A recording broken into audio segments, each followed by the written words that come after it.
they ride and then they're timed from point A to B? Wow, I've never heard of that. Yeah, it's almost something that I was like, wow, I thought you just like regular time trial, you just go. Yeah, yeah. Huh, cool. Yeah. Okay. Evening. I think we're all ready. Laura's not going to join us tonight, so why don't we call to order the Traffic and Safety Committee? Alex, why don't we go over the agenda? So the first thing on the agenda is anybody that wants to address TSC that's not on the agenda. We have something actually. Okay. Great. Is that okay? Yeah. You want to talk about it, Ian?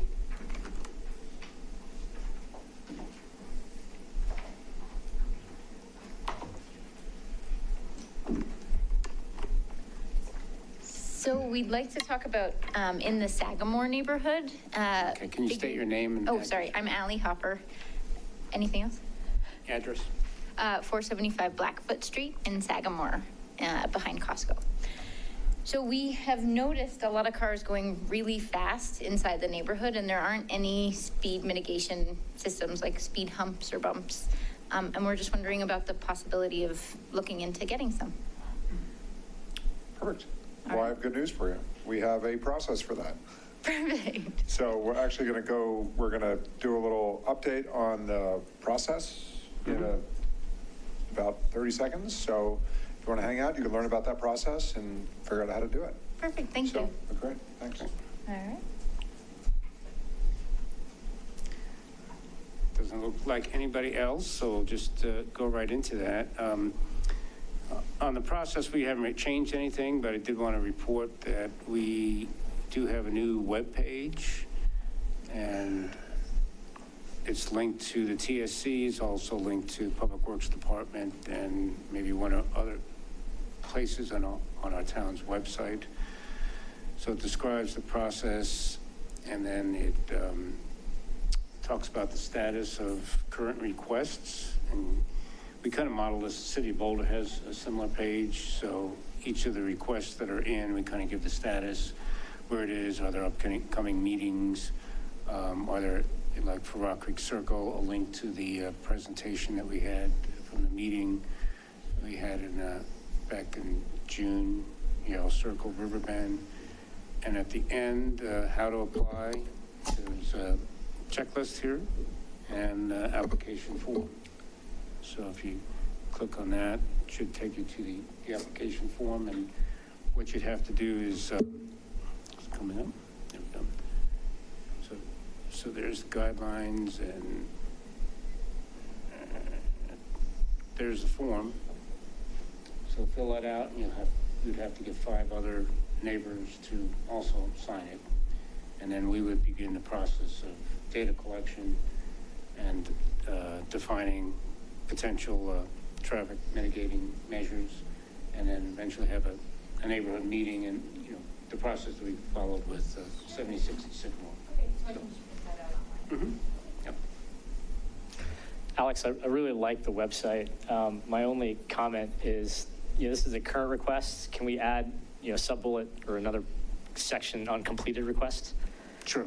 So that, like the island on Coal Creek, which we'll talk about in a couple minutes, but I think that's nearing a completion stage, or the speed limit on Coal Creek, just so folks understand, where we're at. If they open this up, it'll give them a history of, where did this island show up from? Sure. And then if there's previous things. Yeah, if there's anything that, that the TSC's decided not to take action on, it'll be here as well. Right. You want Moldona on there? I don't want to hear that name. But I like it. No, I think this is exactly what we talked about. So just so everyone can kind of get a visual of where we're at. So we will try to keep that up to date. Okay, so next we'll just move into a couple updates, and then we have some action that we'd like some input from the committee. So in South Coal Creek, we have posted a 25 miles an hour speed limit on Coal Creek. We are looking for red flags to make it more conspicuous. We just completed the concrete work at Akron, on Coal Creek at Akron. We're waiting to get the striping and then the signing. We've ordered the signs and get them installed. Try to get all that in place before school starts. So it's moving forward on that one. Can we just talk about that for a few minutes? So first, I haven't actually driven over, I meant to do so today, I just got busy and didn't. Do you have any pictures, and what's the status of how that's going? Do we have any? The Akron pedestrian island? On the Akron? Yeah. It was pretty much built according to plan. Let me see, I could, Yeah, we got, there was some, I don't think there were official comments, but just through social media, there were some comments around how people didn't know, and it wasn't very well, there was no signage, and it seemed to be a surprise to folks. mhm. So is it totally, is it totally complete at this point, with the exception of the, The concrete work is done. The Okay. crosswalk hasn't been painted yet, and then the signs that say yield to pedestrians and crosswalk aren't installed yet. We do have cones out there because it's not very conspicuous at night, so we do have some cones that'll be in place until we get the signs up. okay. And what kind of do we do any notification or on that about the change? I mean, I know we talked about it, but for the, 6 people watching at home, they were aware of it. Did we do any other notification, or did it show up in the bulletin? We've been, putting, right now, we've started a weekly, here's what's going on in town, and all the concrete locations that we're working on, and this was in last week, as well as notifying people it's now 25. So we're starting to do that for the changes we're making, at least get that out every week for the various changes, because there's been a lot this summer with a lot of the concrete work. Okay. But this happened, we had detour signs, not detours, but we had, construction signing that, there was road work ahead and all that signing in place. Yeah, I think it's a tough, we can't, it's not that material change. You don't want to go and drop leaflets. Right. But at the same time, if somebody's out of town and they come back at night, and I think that was the observation, and things weren't striped, there weren't any big signs, so it just felt like it was a surprise. Right. So, and once everything is striped and there's a pedestrian crosswalk, it'll be obvious what it is. But that's why I wanted to drive by and see it today, or see if you had any pictures to see if it was kind of obvious as a pedestrian island and kind of what we're doing. Yeah, my feeling is it is pretty odd. The crosswalk is actually striped right now. The new striping's already in. The new striping is? Yeah. It went in today? Yeah. Well, I don't know when it went in, but it was there this morning when I walked the dog. So Good. Right. the cone, there were like 8 cones around it. Now there's just 2, and I can definitely see that at night. Sort of for someone who has been gone for a week, it could be a challenge, and that might be something we want to think about. I don't know if it's like reflective paint at the bottom of the island or something, because right now it's just a cone. I agree. We'll look and see what to make it more conspicuous until the permanent signs show up. Okay, 76 Sycamore. Carlos will report on our meeting and what's going on. Good evening. So 76 and Sycamore, just a quick recall. We had a community meeting in April of this year, and we had it in this room. The neighborhood residents showed up, and we had a conversation about possible changes to the 76 and Sycamore intersection. So based on the feedback that we got during that work session, we brought some concepts to you in the June meeting that we had, the June TSC meeting. Those concepts you reviewed, we talked about, and we were following forward with this process, this new process that we outlined in the checklist. And so we are now entering in the community outreach phase. And so we have done 2 things. The first thing is we applied for a grant to see if we could get some funds to help fund the project, not just to use town money, but to leverage some of the regional money. So we're gonna talk about that. And then I want to show you the survey that we also did. Can I pull up that survey? Let's see if it's in the packet.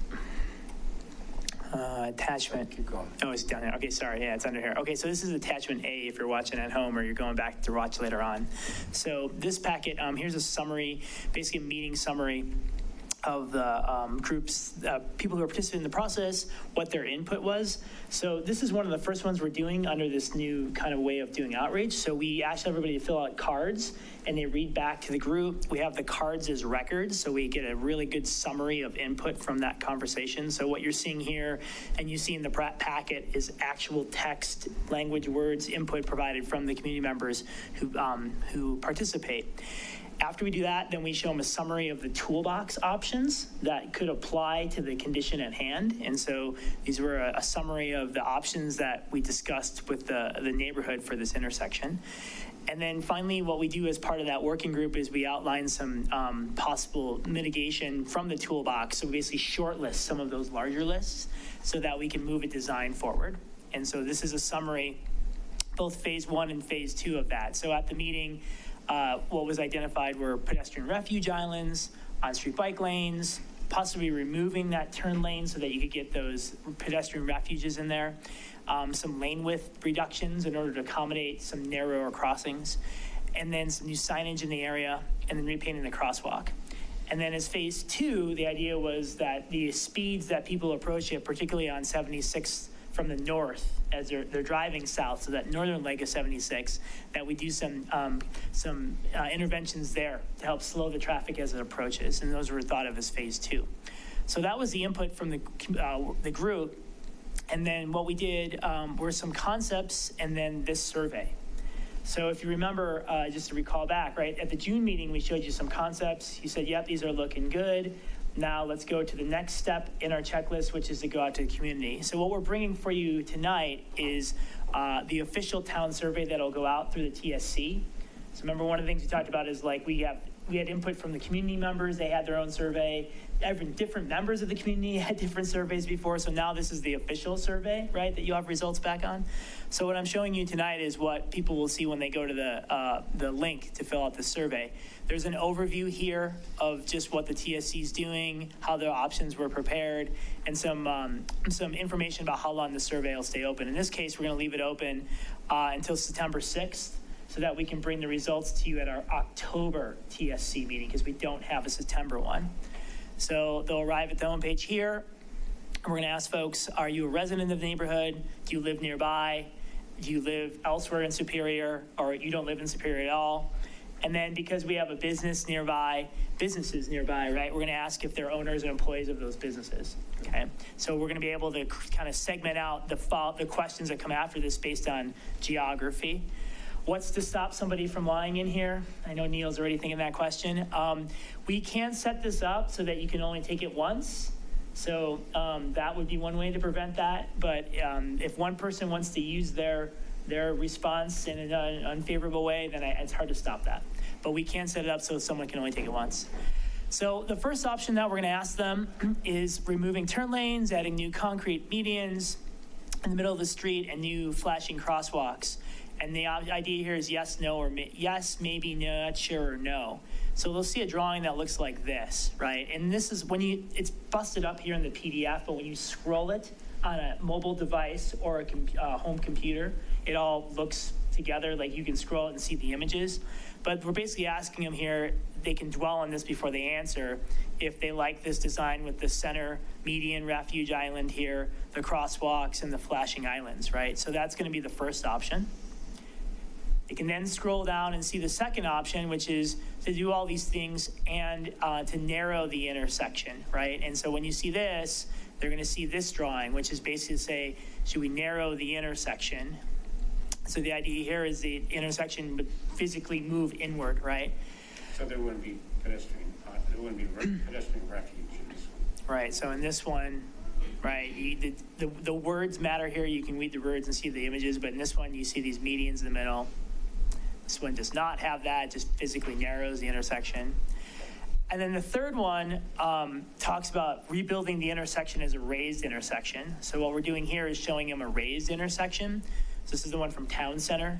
So it's kind of hard to photograph a raised intersection. So you kind of see it here, and then you kind of start to get the ideas as cars driving up as the raised intersection component, okay? So after we ask them about each of those as yes, no, maybe, then we're going to ask them to rank those based on how you think they'll improve the awareness of people at the intersection, right? So 1's least favorable, 5's most favorable. And then the next question is, which one of these do you think is favorable given cost, right? So option 1, it says here, is the lowest cost option. Option 2 is the middle cost option. Option 3 is the highest cost option. And they get to give us their ranking that way. So not only do we ask them kind of generally, how do you think they'll work for safety, but when you put some cost factor into the mix, we see if the results change, right? So there you go.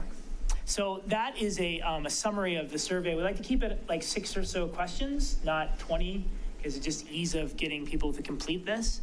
And the idea is that we would bring these results back to you in October, and that you could get some feedback on which direction we should pursue. By that point in October, we'd also know about the Dr. Cog funding that Alex will tell you more about. But we know if we got that source, plus we'd know some more direction from this survey.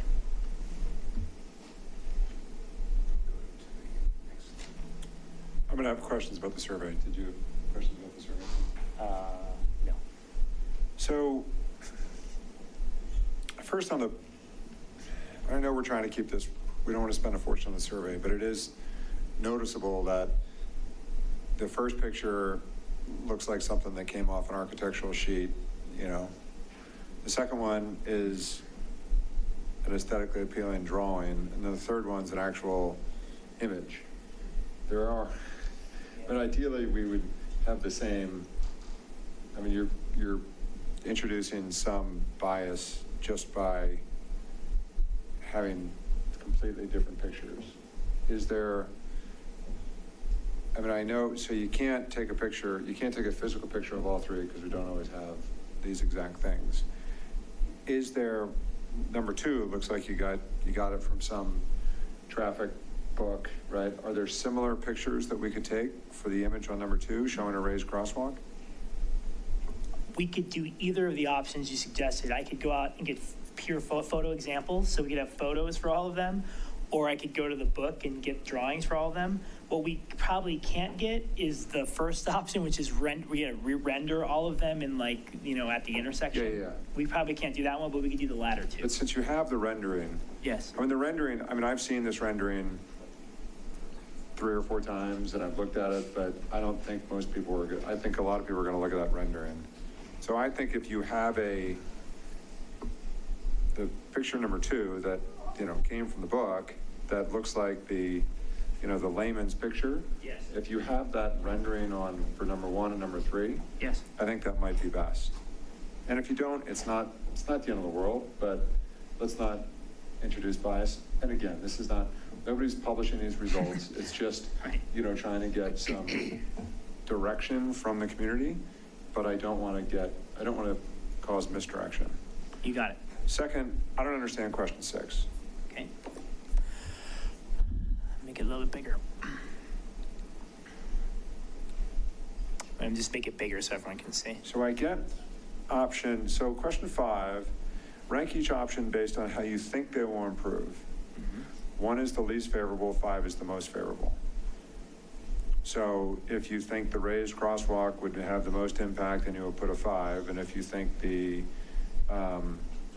narrowing the intersection would have the least, you put a 1. 5 makes sense. Okay. What are we trying to get in numbers? I mean, I think I understand that you're trying to figure out how people feel about the expense associated, but I don't understand what somebody's supposed to put there. So I want to see if someone chooses an option because they think it'll do the best, but they'll change their mind in question 6 because there's a cost weight to it.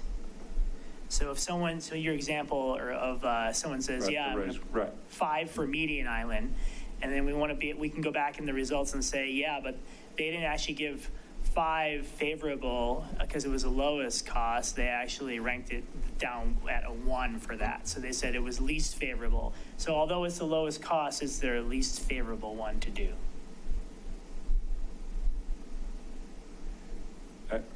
Too many dimensions should be pulled. I don't know. I just could be thick. So let's just use my raised intersection example. Great. If I'm responding to the survey and I say that's going to improve awareness of people, so I want to put a 5 there. Okay, great. But I'm thinking to myself, gosh, that's going to they're going to have to tear apart my road. That's obviously going to be more expensive. You know, the median island's probably okay. What am I trying to get to in number 6? So what if, What would I put, if I'm worried that option 3 is too expensive? Yeah. What would I put in number 6 for option 3? 1. Because you'd say, this is my least favorable option. It's the highest cost. I don't like it, right? So what we're doing is allowing everybody to weigh in on each of them. So say you like 3 the best, option 3 the best, and in question 5, you put a 5 on there because you like it the best. But then when you get to question 6 and you're thinking about the cost, are you still going to give it a 5? Or are you going to move it down in scale toward a 1 or a 3? But do we really expect the survey respondents to know the cost? So before you answer that question, the next thing on the agenda, attachment B, and I was there at the session, and and people ranked what they wanted to see as an improvement for Rock Creek Circle, and Carlos tried not to disclose what cost more than what, right. But they got it out of him, and they recognized the speed signs are the cheapest thing on there, and that ended up being the one that everybody anchored to, because it's the cheapest. I mean, there were a couple of conversations around, well, this looks really expensive, and I know Carlos was trying to have the conversation as a sort of, unconstrained, in terms of how you want to respond to the survey. So I was a little surprised to see this question on this survey, only because, I understand what you're trying to do is get folks to think about what is the safest way to make the intersection absent cost, but then you also want them to think about cost and sort of reframe that same conversation. I don't know that there's an easy way to do that, though. So that's why it's there. If the mechanics of the question need to be changed to get to that end, I think what I could do is we could take out the ranking. We could take out the columns of 1, 2, 3, 4, 5, and we could say, based on the cost of these, it says option 1 is the lowest cost option, option 2 is the middle, option 3 is the highest cost.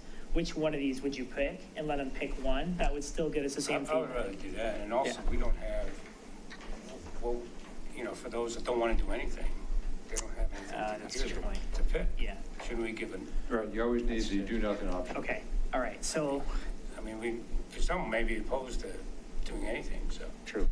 okay, so I'm gonna remove the columns. We don't need the 1 through 5 ranking here. What we want to do is pick one. So I'm gonna make this, I like question 5. I like question 5. a 5, yeah, okay, all And I right, think I understand what you're trying to do with question 6. yes. We just may have to get ready to throw out the data for question 6 just because it's kind of clunky. No, but I think what Carlos suggested in terms of just pick the one that you like the most, given the cost constraints, low, middle, high, or rank order them. Well, I guess I'm not sure that you're going to get any usable data. We could change the question format to this, like one of these right here. So it could be like, which of the following options would you pick considering costs? And this would say, option 1 is the lowest cost. Option 2 is the minimum cost. Option 3 is the highest cost. None of these options, right? And so it could just be a question that looks like this, and then they could pick that way.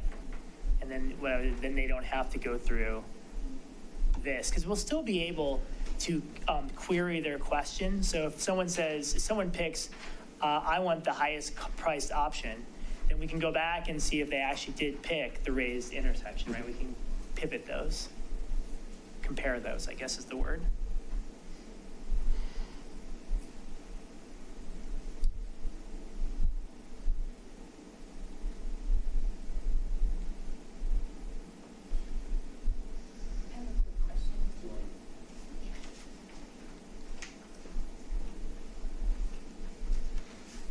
Why are we ranking them 1 through 5 when there are 3 options? Yeah, rank's kind of the For number bad, we're not 5. ranking them. You're scoring them. Rank is sort of, that was another comment. Rank is kind of inappropriate, not inappropriate, but it's not the perfect word there. I mean, could we just do what you're talking about for 6 to number 5 too? Rank, maybe rate. So we could change the word rank to rate. Okay. And then, because what we're trying to do is to rate them. So what we do Right. with these questions is we add them all together and get a composite. So if we get a bunch of 2s and they all sum up, and that gives us a different total if they're all 4s, as an example. So we want to be able to show the stratification of the data, but we could not do rank and do rate, and that would change it. Okay, good comment, thank you. All right. Thank you, that's a good comment. I was seeing the same thing at the same time. Okay. So, I mean, I think I like keeping the questions. I do think it's appropriate to ask somebody what their preference is. We need to have the data for what's the community's preference regardless of cost. I also think it's important to have data from the community, knowing that one is more expensive than the other. Does that change your preferences? I think it's fine. It's just the wording is just a little clunky right now, but hopefully people, maybe it was rank that got me caught up. Please rate each design given the cost considerations. One is the highest cost. That's better. And the parentheses say one is, no, well, because now we're doing 1 through 5 is still the rating, right? It's still rating. Yeah. Right. Right. We're still rating them 1 through 5, knowing that option 1 is, it's not as. Option 1 is the lowest cost option. Option 2 is, it's not as, right? It's it is. As I was kind of thinking as drawn. I mean, you could take semantics, right? Yeah. I think is how people will interpret it, so we should do it that way. Okay. You're going to see these questions again in a minute on another one, so this is worth dwelling on it. Yeah, right? yeah. And this also, by the way, will become the template for a lot of the questions moving ahead, right? So they become standard, right? So this is worth thinking through. And that's why it's tough to sort of get this right the first time, because you want to do it 4 years from now. It'll be the baseline of, well, wait a minute, we know everything that's over a 4.1, people feel really strongly about. Yes. So. Okay. So since we're on the topic of budget, the DRCOG number that you have up there that, based, the 20% versus 80%, the 200,000, is that on option 3, 2, or 1? It's really option 1. Okay, so then we go up from there. So if DRCOG comes in, on option 1 and option 3 is the most favorable and that's the direction we want to go, we fill in the balance. Right. Okay. Yeah, and what we've also, we're not counting on DRCOG grant. We have submitted a budget request of $200,000 for next year. Okay. So if DRCOG comes through, we don't, that's gravy, I guess. It also could be more expensive, with a federal grant. There's more expenses with it. Okay. Let's find this here. Just want to show a couple of photos just so we're all current on this one. Went out and took some photos the other day. Hopefully these help. See if this will work for me. So, this is the intersection at hand. And I'd say one of the design issues that we're still trying to resolve, I'm not sure if we have it yet, is when you're dwelling right here as an automobile. So I'm dwelling here and I'm going to drive west into Sagamore. The crosswalk here is kind of hidden. You can see from this kind of dimension here, right? There's a hump and that crosswalk's down there. So although all these designs with the narrowing and the bulb outs help shorten the crossing distance here, it still kind of makes it a challenge here for visibility. And there's not a lot of signage and signaling that we have left in the playbook for that. So we're still, I don't think we're resolved yet on this west side condition. We're still working on it, but it's the last one to kind of figure out. And I know that's of issue because when kids get off the bus over here, some cross this way, right? When kids go to the park, some cross this way. Vehicles are coming up here, and theoretically, they're going to see the people crossing there, but this is probably the hardest one to resolve, right? And I know, like I said, I'm not sure we have the best solution yet, but... Well, that's why we wanted to do the narrowing of the intersection, because maybe you could bring that crosswalk further in and maybe elevate it somewhat at the crown of the road. I have probably a picture here. Let me just find that picture.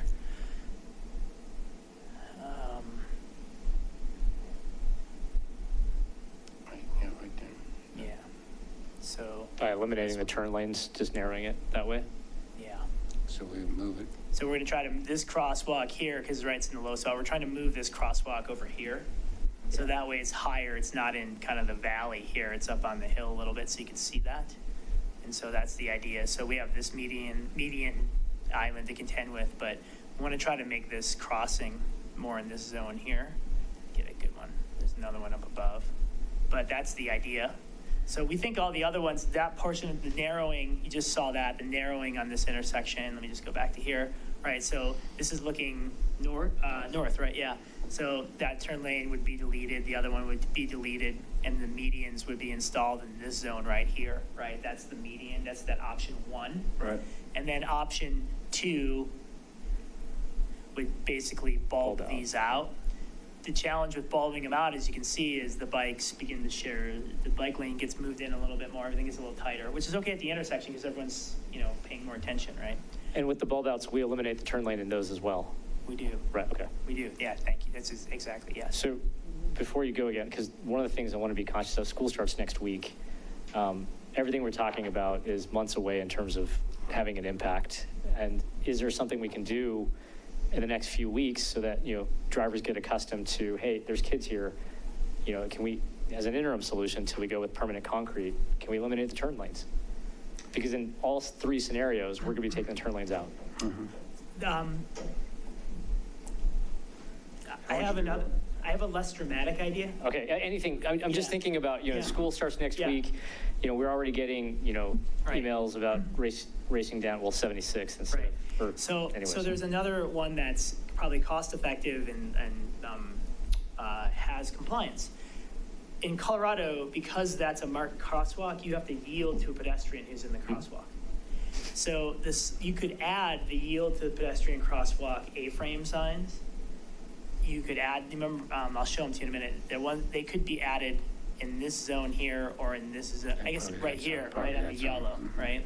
So you could add the sandwich board sign right there and right there, which reminds people to yield, because in this movement right now, there's no stop sign. Right. Right, but by law, because there's a crosswalk there, you have to stop. So that would be something you could do without grinding and restriping to get that higher level of compliance for people who are crossing there. Yeah, I'm just thinking out loud. Anything we can do, since we're talking about if it's 2020 budget or it's Dr. Cog, it's not going to happen this fall. Correct. But those signs, you could install those signs as step 1. And are those the ones that, I think we talked about this last time, the ones that get nailed into the ground, or that's different? They have a lot. There are a few different ones. They have them now where you can put them on the flexible post, Okay, and then the sign can go on there. okay. Right? And that would probably be what you could do there. And to Alex is shaking, or not, Alex is nodding here. They have to be installed on this yellow line Sure. facing the direction that the traffic, right? So there would one be installed here, one that would be installed on the other side that would remind people of that crossing.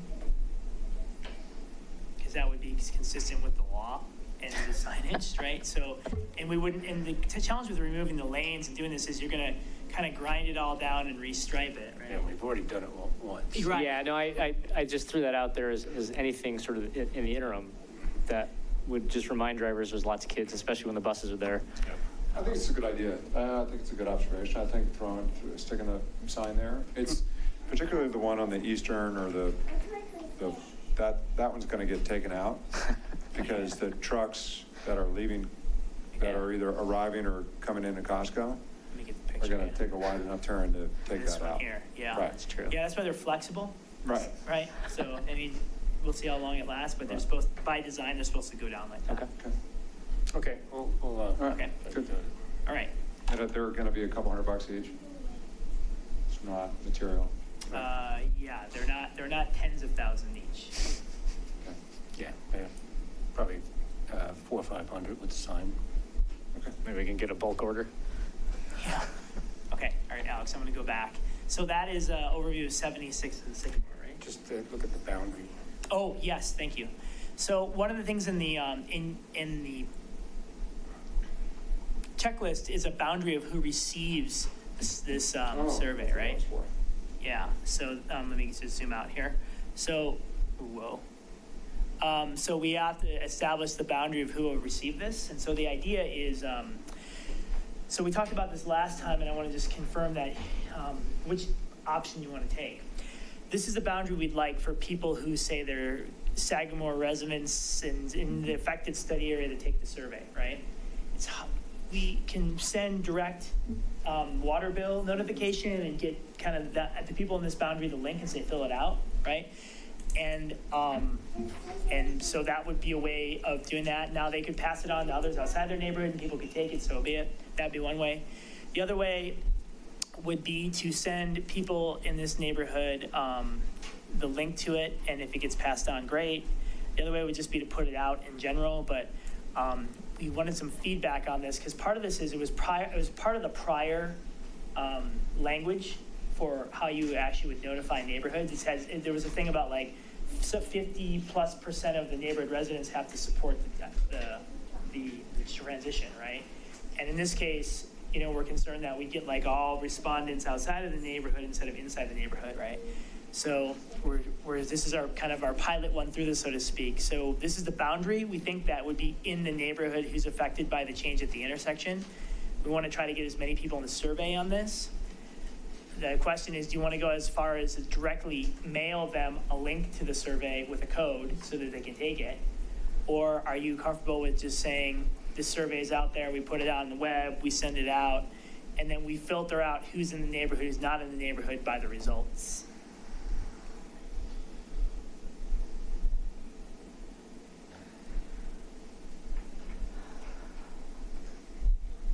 Yeah, I've been thinking about this one for a couple days because our checklist says we need to have 50% of the quote unquote affected households participate. And if we have a low participation rate, I don't think we want to turn our back on the need to do something here.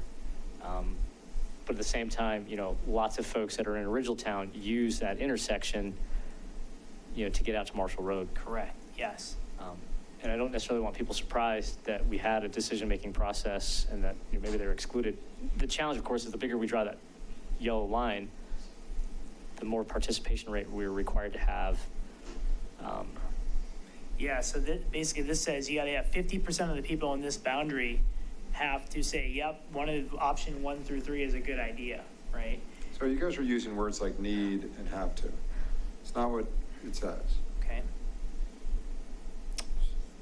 So 50% of affected households should respond, 65% of households must show support for project approval. Okay, must. Yeah, that's the one that's keeping us up a little bit, right? And this is the medium in which they can come to the meeting, obviously, but this survey is a way to try to get to affected households to say, is this something that has enough support to move it ahead? I understand. Let's just be a little careful here. I mean, this is, these are guidelines. Yes. That we've completely ignored these guidelines for the last 5 years. Fair enough. Let's just use, I don't want to use the W word, but, Right. the W word did not meet any of these criteria, yet we still move forward. I think these are excellent guidelines, and it's what we should strive for. Okay. If we have 62%, whatever we do, it's going to the board for approval. So, and a big part of resurrecting these guidelines was to pressure test them. And if it's just not possible to get 50% participation and 65% approval because we're a town of wishy-washy folks, and I'm not suggesting we are, but maybe, that we just can't get that data to be that clear. Okay. It's not the big deal. That's why we have a board to make, as we talked about the other day, to make the hard decisions. I think your zone here is accurate. From my perspective, I think it's accurate. Yeah, I mean, my only thought was potentially expanding it a little bit eastward to include more Original Town, but I'm sort of agnostic to it because, the Sagamore neighborhood, they hit that intersection every single day. So the rest of the town Anybody is can discretionary. participate. That's right, yeah. Anybody can participate. Business owners, Yeah. Rock Creekers, anybody can participate. Yeah, no, I think then I'm okay with it. I think it's a good map. So then what if we direct mail this boundary? So we can say, look, we to the point you made earlier about how we were notifying people, we can say, look, this is the boundary that we direct mailed everybody about the survey. Yeah. And then, but the results of the survey were open to anybody. Sure. Right? So that when we go back, we can actually code who was part of this boundary. Right, yeah, I mean, do you want to have an e-blast go out saying that a survey is being undertaken and here's the link to it, or do you want? I don't, my personal, there's important work and there's urgent work. This is more urgent to me than it is important. The data does not have to be perfect. I want this it's a potential safety issue. We have to get this done. So the idea that the survey, that we're going to spend a little bit more time on the science of the survey to make sure that the direct mail, and it's going to have its own code, it's going to link back to somebody. If somebody wants to rig the survey, Yeah. have at it, right? Right, I mean, okay, yeah.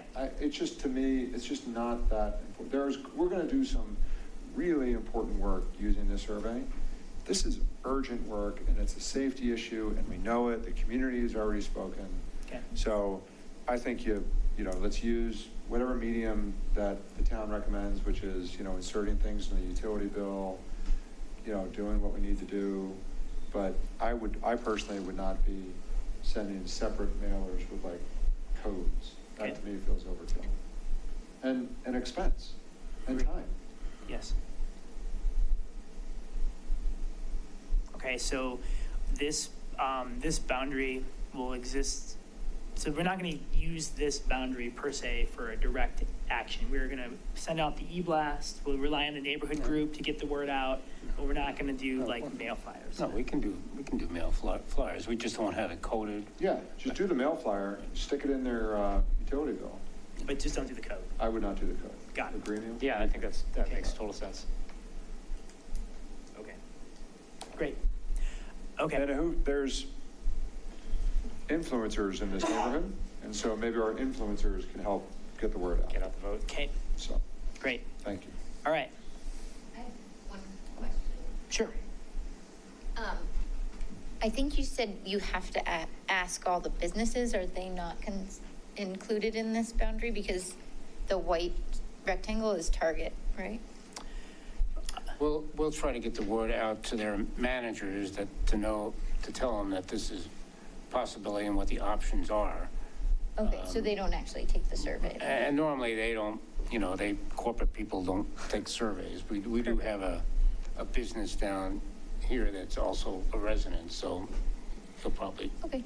And then my only other concern, which I think has been addressed, was that a lot of the people in these houses in Sagamore are renters, and so I think are less invested. So I think all of the families, there are a lot of them who are living there and own the homes. I think easily we can canvass the neighborhood and get them all to be on board, but a lot of the renters just don't care.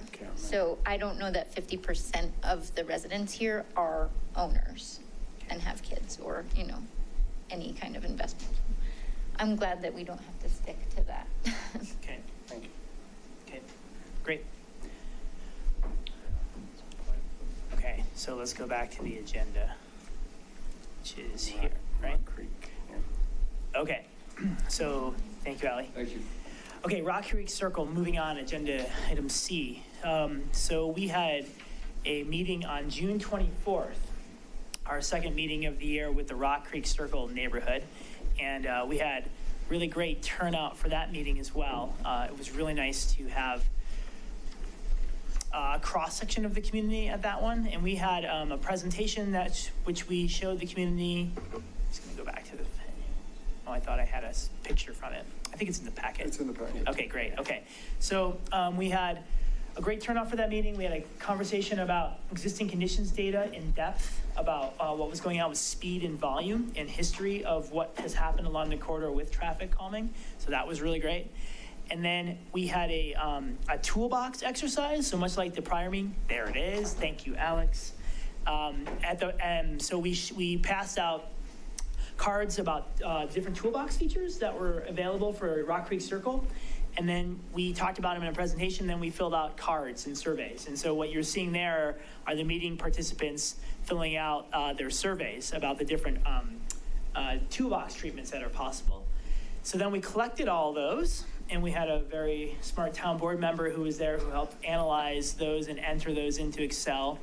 And we were able to see the results as part of that exercise, which is really helpful. So in the meeting packet, what you'll see are all those written area concerns that people had, questions about the existing conditions data. We had some responses, written responses that you'll see here from Rock Creek Circle about how they felt about the existing conditions. So not only just like what's the data, but this is more kind of like that user experience data we've been looking for. And then I just really quickly wanted to run through the results of the information that was collected within the meeting. So when I said there was a good cross segment of people, the red is the residents who live in the summit. The blue are folks who are living along Rock Creek Circle, which is great. And then folks who live in the adjacent neighborhoods. When you ask them about, do you think traffic calming is necessary? Some of the additional features, 88% said, yep, additional traffic calming, let's do this. And then we started asking about the tools in the toolbox. So, and I tried my best during this conversation not to introduce cost. I know you did. Right, and I was held hostage a little bit, but we got through it. I think most of this without cost, right? So what about speed humps? And the speed hump was largely no. 69% said no more speed humps. What about intersection speed tables at the intersection along Rock Creek Circle? You can see there kind of a little bit of a divide between, no and maybe. So I wouldn't put that as a resolving, yep, that's a good thing, you should go do that. What about raised pedestrian crosswalks? So we got 44% green, yellow and maybe at 44%, and red is no, right? So you got kind of this split between yes and maybe, right, for the raised crosswalks. What about speed feedback signs? So at this point in the meeting, the cost piece was definitely coming up more as they were getting more comfortable with the treatments. And 50% are saying, yeah, those speed feedback signs really work. And then maybe, and then, there was a third that, or I guess a quarter here saying, no, those don't work so well. Let's do something else. So I was wondering, these two have the same question, but different pies. I don't know if the title for the two pie charts just got. Let me go back when I take a break here and see why that one double produced.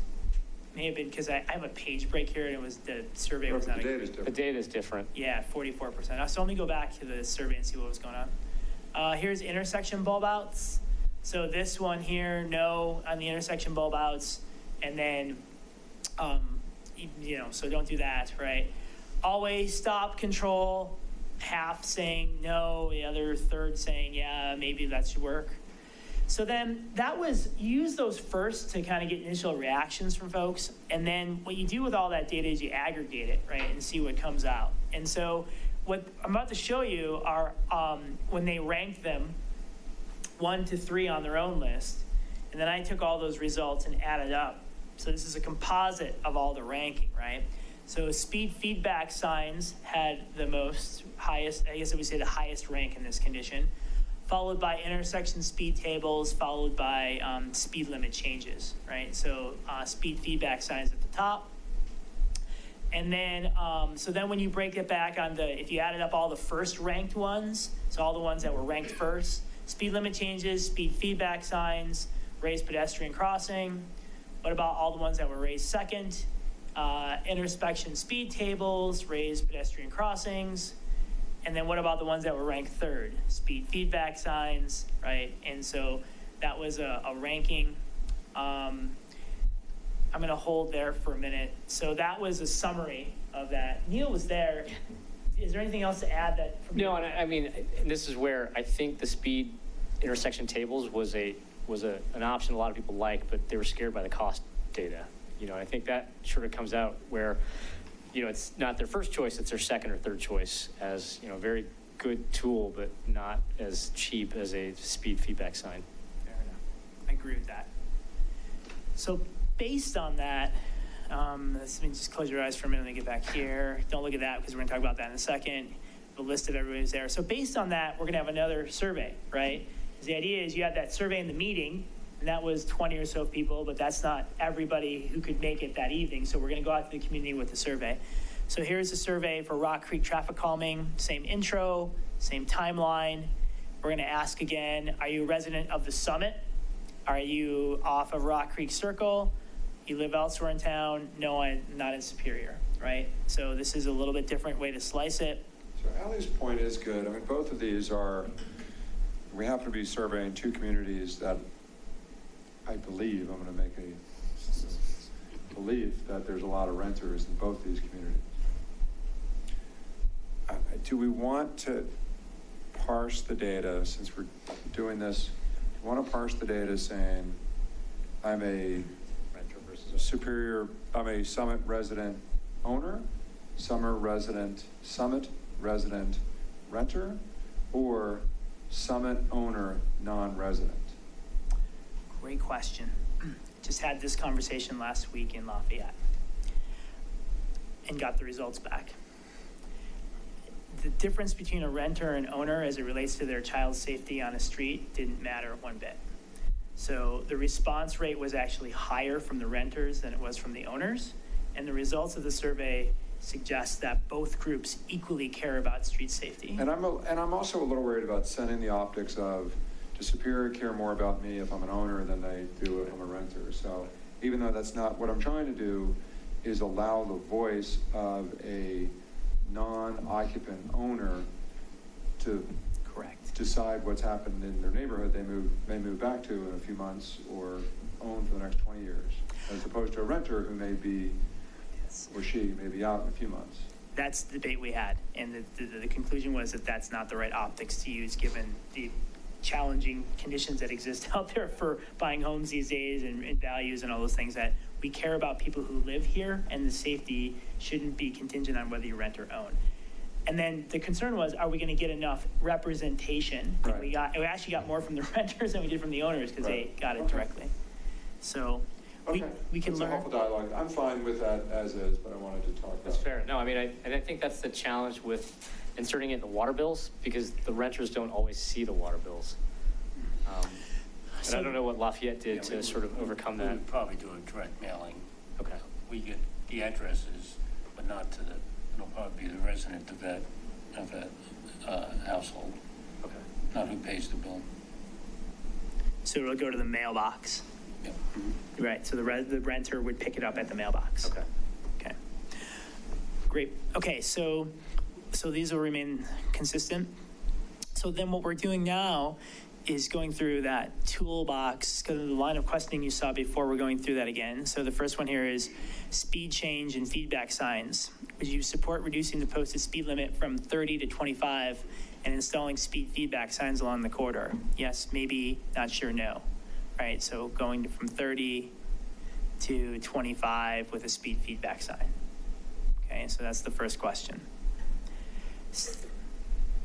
Which is, You are asking two questions for the binary, could separate them out. I but could, you're trying to keep it short. I'm just stating the obvious. yeah. Yeah, I mean, I suppose there is somebody that's going to say, I want the 25, but I don't want the feedback signs. or I want the feedback signs, but leave it at 30.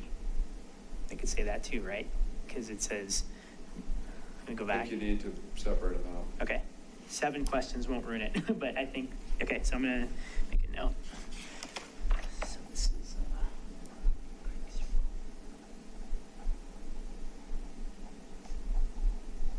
okay, so I'll split these out. One will be 30 and 25, and then the second question it'll be the third question now. It'll be about the feedback, putting up the feedback sign. Okay. All right, so then the next one is, do you support narrowing the intersections with painted zones, flexible posts along the corridor to improve driver awareness, people crossing, and visibility for drivers turning on Rock Creek Circle? So the idea here is that we're actually narrowing, we're showing a photo here of the narrowing, not only of the crosswalk, but also of this idea of having better visibility because you're further out. During the meeting, there were folks who live along Yarrow, I guess it was East Yarrow. Yeah. So when you're pulling out there, it's really hard to see vehicles oncoming. Can we push out the intersection a little bit, right? Because basically because the parked vehicles, they line Rock Creek Circle and you can't see around them. This gets the stop bar further into the show where you can stop there. Did we solve the no parking signs in terms of the genesis of those? Because I No. know that was a question at the meeting. I think everybody had an opinion of where they showed up from or why they were there. What? Why do we have no parking from 6 p.m. to 6 a.m.? Did you post them? You don't go that back far? They were there when I started down here, so.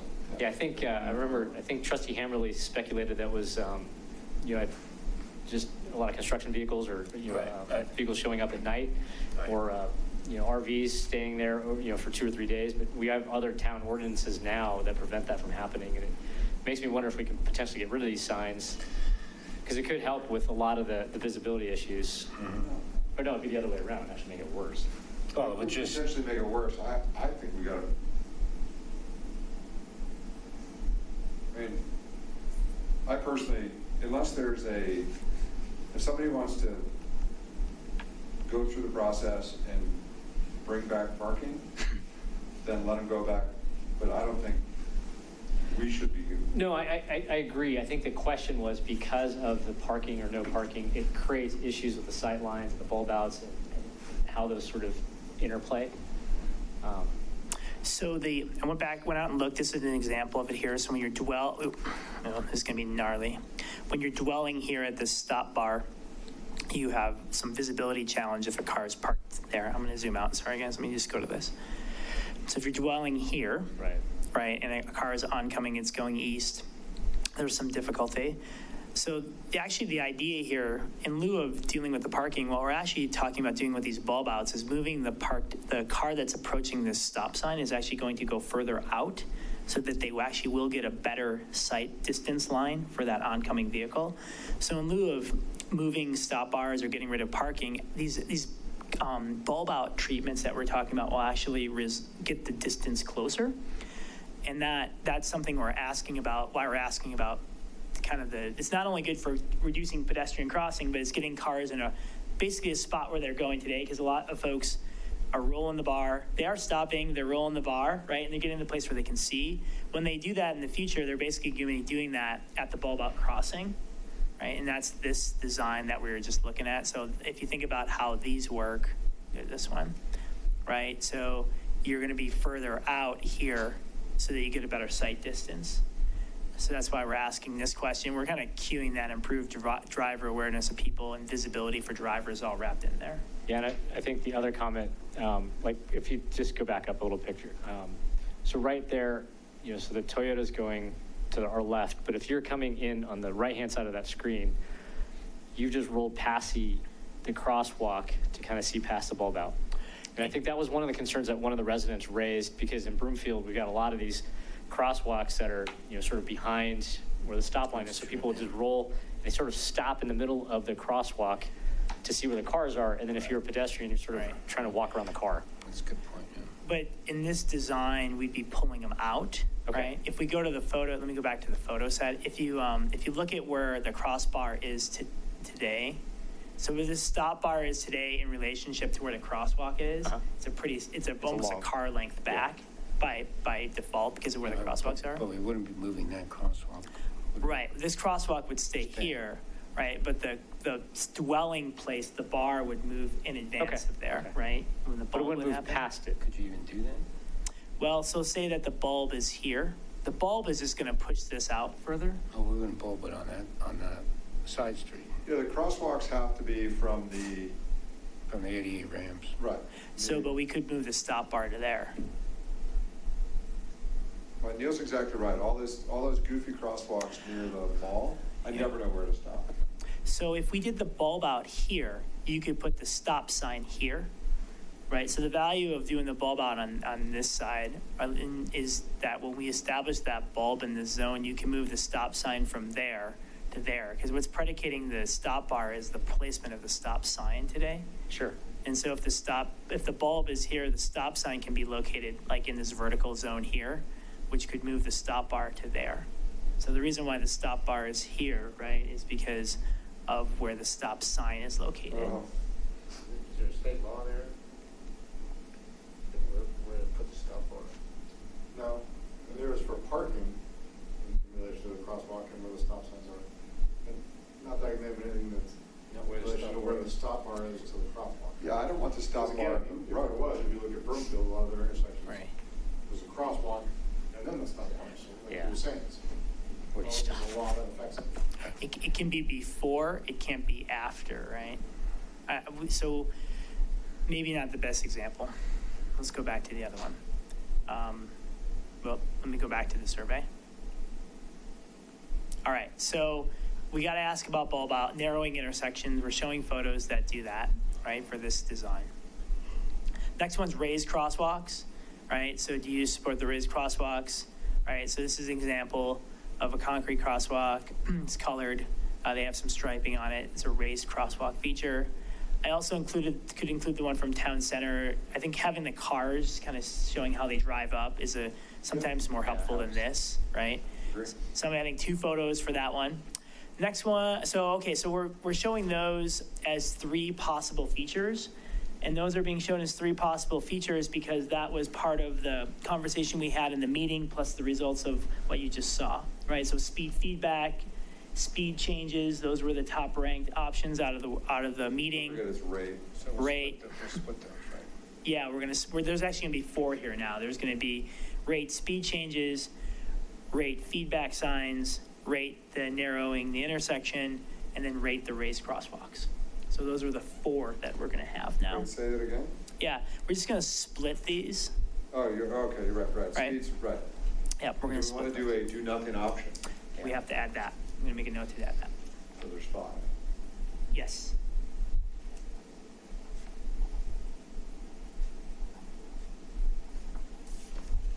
Okay.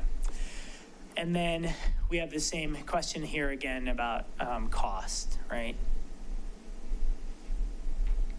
And we'll change this to rate. And then we'll add one here.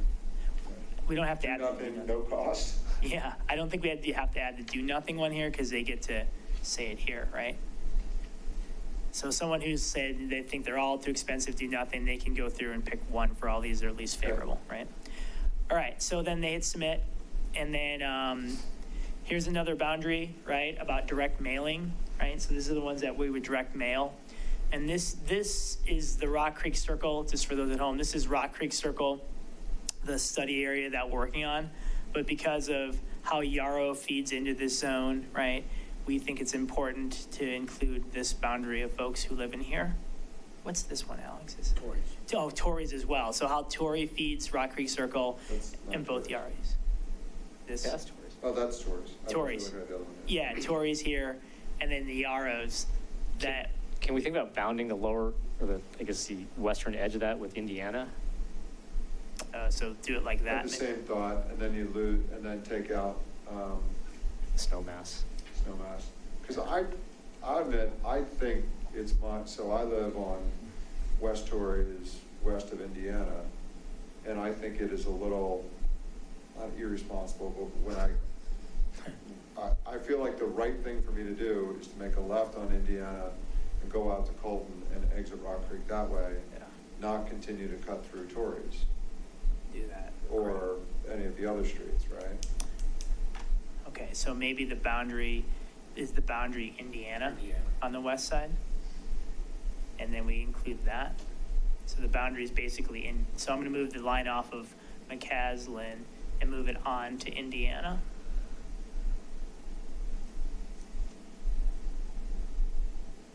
Now, once again, if someone, we're gonna put this out through the website, so if someone lives in those neighborhoods and wants to take it, they can. But we're gonna try to filter that out. And but now you have to ask them where they live, Yeah, good question. because you're trying to get an N, so you just excluded, call it 250 homes. probably. Yeah. So let me do this then. So in this question set up in the beginning, help me with the vocabulary here. So Summit residents, right along Rock Creek Circle, great. Neighborhood resident near Rock Creek Circle, these are the folks who live kind of on the edge of Yarrow, right, that are near the circle. And then I have this as a catch-all. Do I need to break this out into other segments? Yeah, because, just my bias here is Yarrow is the distinct population that has to use Rock Creek Circle versus Castle Peak, north versus south. They really should be using Mount Sopris in Indiana. They should never even touch Rock Creek Circle. But we can't necessarily distinguish, a Yarrow resident from, like Kevin right now. Okay, so should I add one that says Yarrow Circle resident, Torrey's Peak resident? Or do we just say neighborhood resident near to, adjacent to, Yeah, that's probably the simplest. because it is, Torrey's Peak, those people that live on, on the south side, north side of Torrey's, They have to use it. well, they don't have to, but they'd be crazy not to. So all. Yeah, so right. I think just adjacent to, Summit, adjacent to Rock Creek Boulevard, other Superior resident. And that's I don't know how we're gonna determine the N though, right? Because if we're trying to get 65, what, 50% participation, 50% of what? Well, it was of this boundary that we're drawing is what the intent was, which is going to be difficult. So there's going to be some art mixed. This is not going to be as science-filled as the other one. All right, so I'm going to change neighborhood resident adjacent to Rock Creek Circle instead of near.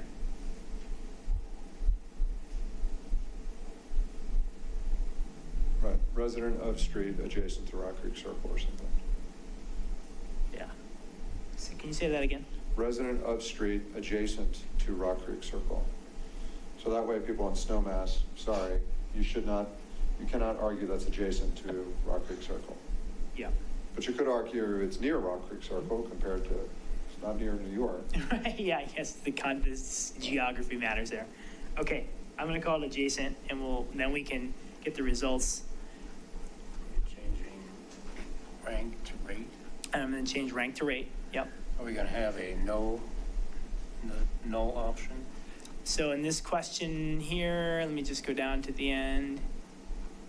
We're going to end this question 5. There's going to be speed change, feedback, narrow intersection, raised crosswalk, and then no change. And then they can rank that way. And then in both of these, rank is going to go to rate. Okay. All right. So then we're going to make the boundary change that we just talked about, just to confirm that boundary change is going to go to Indiana. Okay. All right. So then the other thing that we asked about in this survey during this meeting that I want to cover is the mid-block crossing on Colton. So as part of this workshop. All the way down, isn't it all? Oh, is it?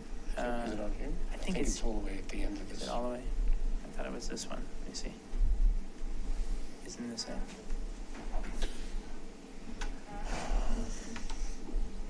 Do you think, is this one in, or should I go to the end? Yeah, okay, there. Is that right? Okay. So at this meeting, we also, because we had a captive audience of Summit residents, we asked them about the mid-block crossing on Colton between Rock Creek Circle, between Rock Creek Circle West and Rock Creek Circle East. Yeah. So, and this was the connection that would help to get access to shopping center. So, a lot of Summit residents replied to this one. Do you think a mid-block crossing on Colton should be installed? And we said in July as part of the summer construction project. 86% said yes, you should install the mid-block crossing on Colton Road. So before you leave, I just had a question on that one, not because the pie chart confuses me, but in the preamble and the memo at the beginning, it said 75% were yes. Did these change? Oh, I know what's going on here. There's 2 results.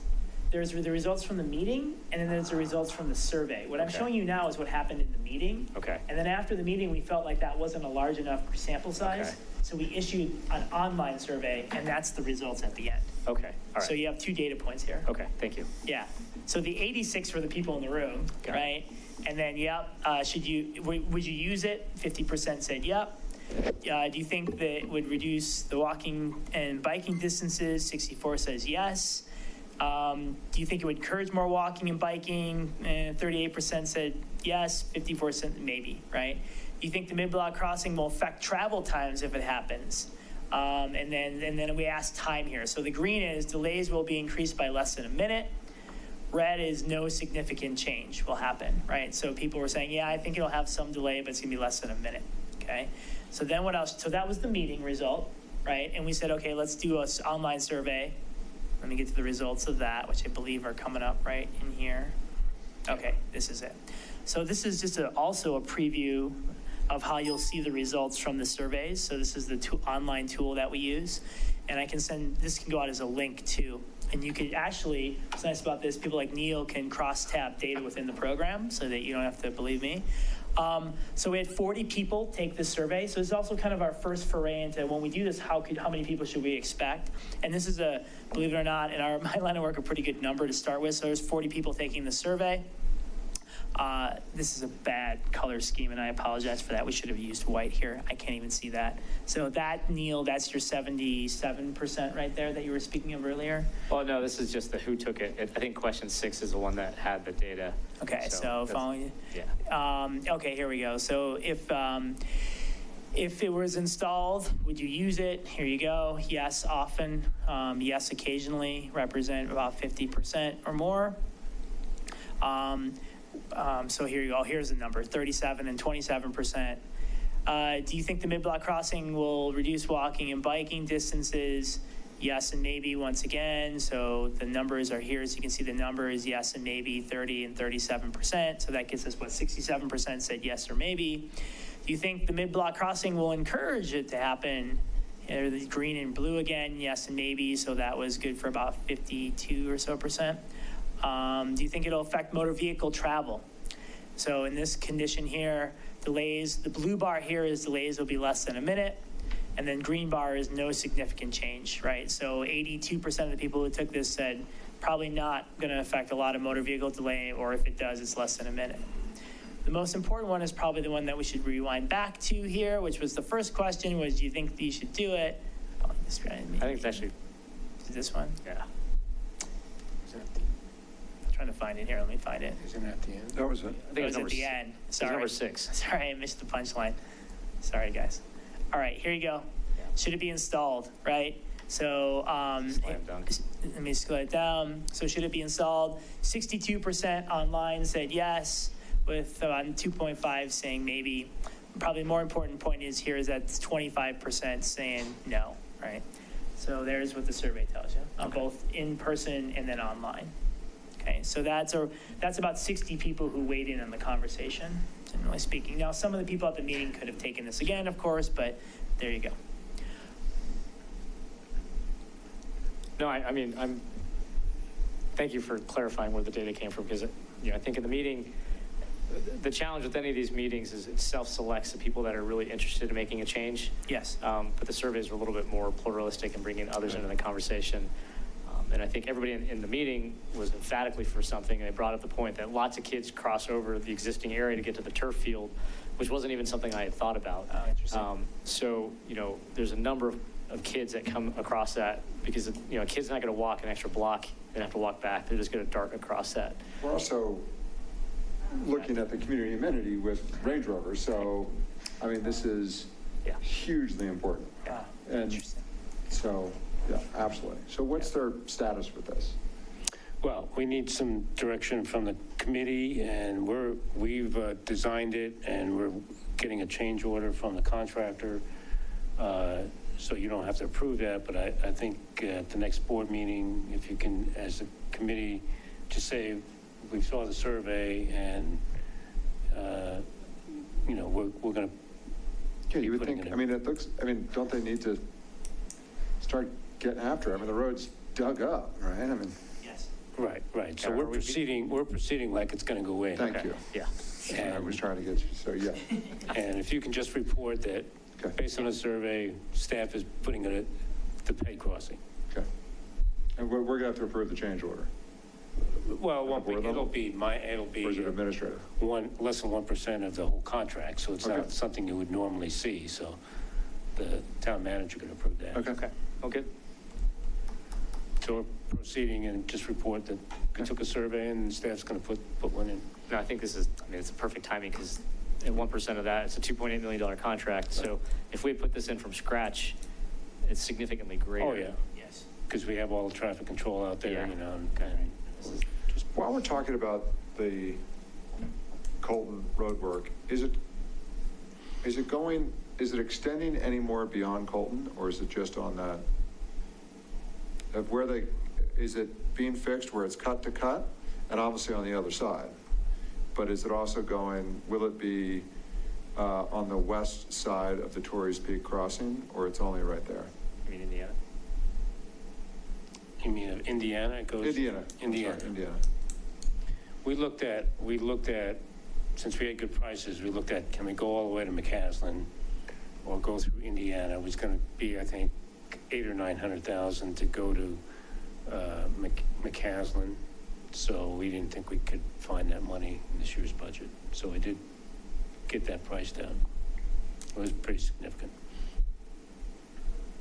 So it's stopping short. It's stopping to the east of Indiana. This is basically Indiana to Rock Creek Circle. Right. Oh, Rocky Parkway. No, it goes all the The way. other Rock Creek, yeah. Yeah, I mean, it just, so when are we going, when in your view would we do the Colton west of Indiana? Well, we have Rock Creek Parkway downsizing. We have, I know, there's a lot going on. well, that's down in, in the 5-year program. We'll have Colton, we'll have 88th is next year. 88th is next year, so you're not going to do it next year. You need to prioritize Rock Creek Parkway versus Colton versus McCaslin. McCaslin needs some resurfacing work at all. And then we have do you want to do something in Indiana McCaslin, which is our next topic. So you have all those 4 that we are trying to program in the 5-year program.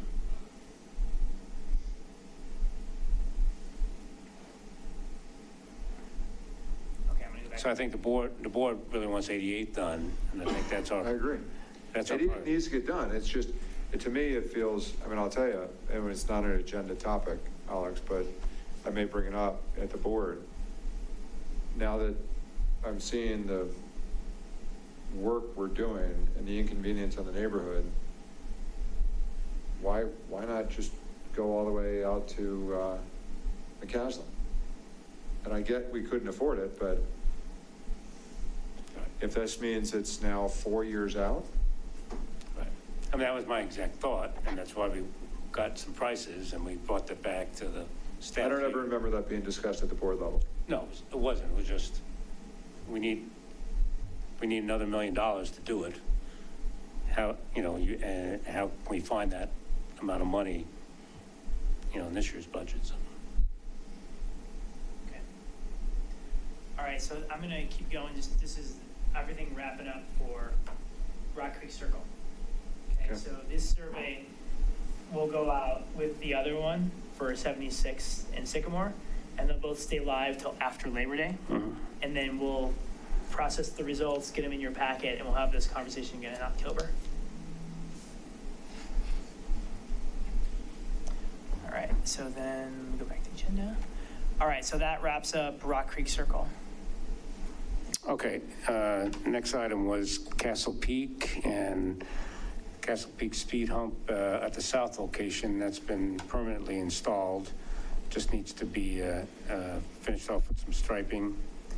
There is the temporary speed hump near Gray's Peak. And remember, we had it kind of right at Gray's Peak, and we had some questions about that location. So we moved it. We did send out notices to the people that are immediately adjacent to whether there's any problems with that location. We only got one response, and that person was very supportive of it. So we think it's effective where it is now. So we would like to make that a permanent location this year rather than pull it out. We can make that, put that in, And I can't remember, was it south or north of Grace Peak? okay, is that Castle Peak there? Yeah. So we have one right about here, and then we have a stop sign here. And that's, Stop sign there, so I think this is And for those watching at home, right here. again, There's the great, data, right there.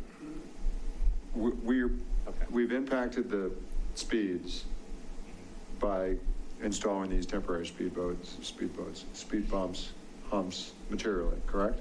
Yes. Mhm. So staff recommends that these now be permanent installation. Yes. And we've experimented with a few different locations, particularly one near Gray's Peak, and you found I don't want to say ideal, but the preferred location.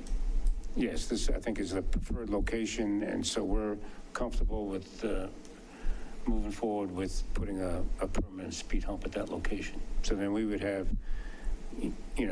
2 speed humps and then a stop sign, and that probably about almost half-mile stretch there. Good? I'm good with that. yeah. Okay. Okay. Right here. Okay, so the next is, Pitkin. Pitkin, right? So Alex, you're covering Pitkin. So Pitkin, as you recall, we put the temporary speed hump in the spring. We installed the all-way stop at Riverbend, is it Riverbend and Pitkin, yeah, right there. We did have the neighbors on Carvel, the upper part, northern part, had some issues with that. So what we're proposed to do is collect some speed data after schools and at various locations along Pitkin, and then have a neighborhood outreach process, maybe meeting in September with the group, both sides, both the people that wanted the speed hump and the people that probably want something else, and try to get the neighborhood together on what some measures would be, and then report back to you in October. So this, Alex, this is the speed humps right about here. Correct. And then we did a three-way stop here. That's been there. That's been there, right? The stop you added was below. Yeah, if you go to the left. Oh, sorry, you're right. Yep, yes, here. Yeah. That one, and then there's also one at one of the cul-de-sacs. There's one here, and then there's one over here. Right. Right. So then, and I think the residents, we had, at the February meeting, we had residents from this location talking with the residents of this location. And so now, since then, they've all filled out petitions. They're talking together. So the process is working, right? And so now we're going to have a meeting like we had. I think the Rock Creek Circle meeting is kind of the template meeting that we'll run again. So we'll have the presentation of toolbox options. We'll have the data available to have for that conversation. And then we'll try to shortlist some strategies, bring those back to you, show you those in October, and then have a survey for you also to see in October as well. We won't have the results of a survey because we have to bring the survey back to you with the shortlist before it goes to survey. But the idea is October, we'd show you some results. So October, we'll look at the survey results for the Sagamore intersection. Correct. The survey results for Rock Creek Circle, and then sort of directional survey questions for Pitkin. And you'll get the results from the neighborhood meeting that we had. Right. And the speed data. And the speed data, correct, yes.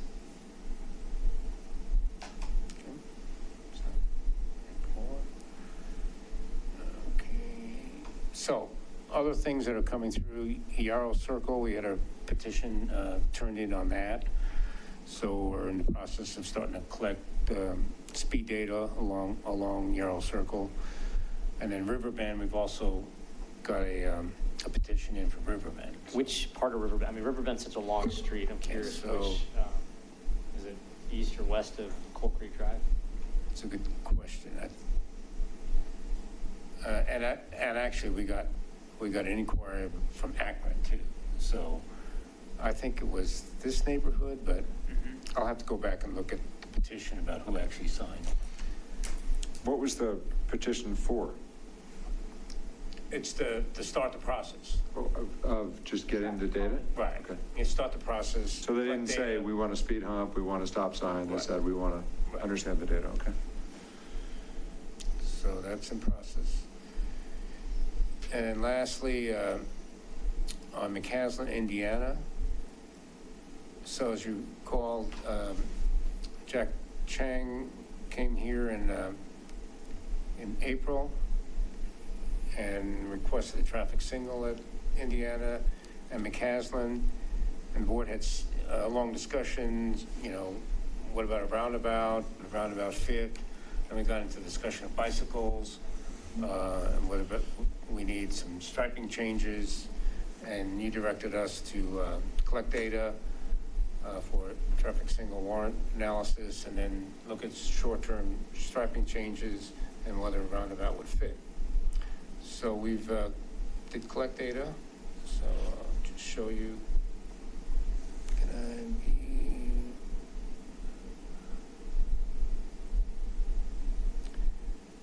So McCaslin, as you know, it's pretty well traveled, almost 9,500 vehicles per day on that stretch of roadway. On Indiana, we have 1,870 per day right at this point. I don't know if you can see the amazing.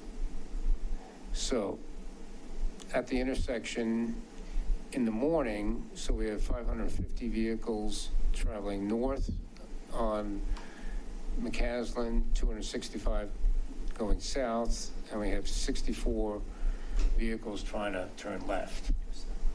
So they're conflicting with about 900 vehicles during an hour period. The right turners don't seem to be a problem. There's about 47 making the right turn, but it's a little easier to make the right turn. In the evening, we have 643 vehicles that are traveling south, plus left turners, and we only have 25 vehicles making that left turn from Indiana onto McCaslin. So we, as you recall, our traffic signal warrant curves. Did we get speed data or just volume? We got, on this analysis, just has volume, but I do have speed data. Did we collect the speed data during this analysis? Sure. I'd like to see that speed data as well. I was thinking about it and should have emailed you. Sure. But if you could follow that up. I know what the recommendation is, and I agree with the recommendation. It's just longer term. We need to. So it doesn't quite meet the traffic signal warrants. It would have to be above the curve. This is one, you have to have both periods be above the curve. They aren't on that one. And on this one is the 4 hour. They're below the curve on that warrant. Accidents doesn't meet the accident warrant as well.